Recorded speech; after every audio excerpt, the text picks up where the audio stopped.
Ал енді мынау менің не көріп тұрсыздар, бәтеңкемнің табанының бірі жоқ, ал мына сырғанақтың түрі жоқ. Сырғанақ деген бұл мұз болу керек қой. Бұнда адамдар ақша салып сырғанап ойнап жату керек. Ал көріп тұрса, мына жерде адам жоқ, сырғанақта мұз жоқ.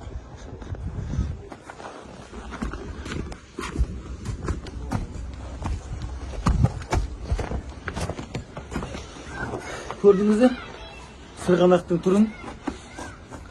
Біз неше күн бойы шулатып едік.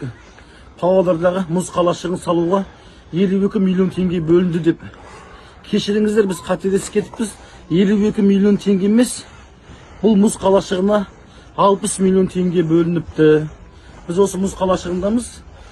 Бұл мұз қалашығын ұтып алған мердігер компания 2021 жылы тіркеліп,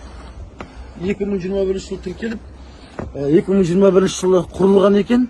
Сол 2 жылдың ішінде үлкен тендерлердің барлығын алыпты. Ол мердігер компанияның артында Павлодарға танымал үлкен тұлға тұр дейді.